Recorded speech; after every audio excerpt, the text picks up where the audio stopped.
Et c'est Elisabeth Lévy. Bonjour Elisabeth. Bonjour Cécile, bonjour Patrick. Bon, hommage aujourd'hui à Samuel Paty dans tous les établissements scolaires, mais un hommage pas forcément obligatoire, en tout cas sous certaines conditions en quelque sorte. En tous les cas, ce sera peut-être pas dans tous les établissements scolaires. Sur le site de l'Éducation nationale, il est écrit que les établissements pourront organiser un temps de recueillement. Et hier sur CNews, Laurence Ferrari précisait que l'Éducation nationale lui avait précisé aussi que c'était optionnel.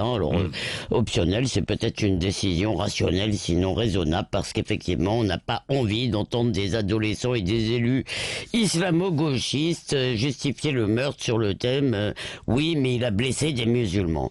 Mais cet hommage à la carte, parce qu'en fait, c'est optionnel finalement, est un révélateur, et un révélateur de l'impuissance et ou de la lâcheté d'une institution qui est fichue de faire taire des élèves pendant une minute, et c'est un révélateur du fait que malgré le lyrisme de pacotille, malgré les lois, malgré les rodomontades présidentielles, malgré les fleurs et les bougies, l'islamisme, voire le djihadisme d'atmosphère dont parle Gilles Kepel ne cesse de progresser, que la culture française ne cesse, elle, de reculer. Bon, au moins, il y a tout de même une prise de conscience, non Elisabeth ? Vous trouvez ? Parce que moi je vois surtout de l'aveuglement, et le pire c'est que cet aveuglement est parfois sincère. Dans le Monde, il y a un reportage à Conflans, et on voit des élus et les collègues de Samuel Paty qui soulignent que la ville a toujours vécu en paix avec l'islam. Alors je vous cite un élu de gauche: il n'y a jamais eu de tension avant, il n'y en a jamais eu après. En somme, c'est un fait divers, un terrible accident. Les parents salafisés qui ont dirigé l'assassin vers Samuel Paty, les collégiens qui l'ont vendu à un coreligionnaire qu'ils ne connaissaient pas, sont sortis de terre comme des champignons le 15 octobre. Ils ont disparu après. C'est tout de même difficile à croire.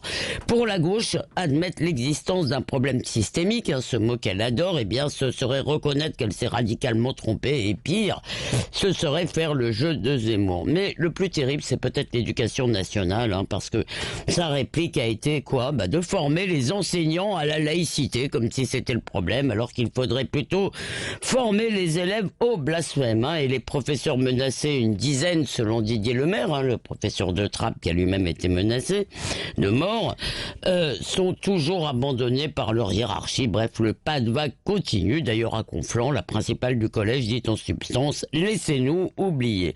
Et finalement, on est face à un cycle très répétitif. Il y a une tragédie, et puis tout le monde proclame que rien ne sera plus comme avant. Et bien sûr, une fois les trémolos et les grands mots rangés, tout est comme avant, en pire. Merci Lévy, sans interdit, c'est chaque matin à 8h10.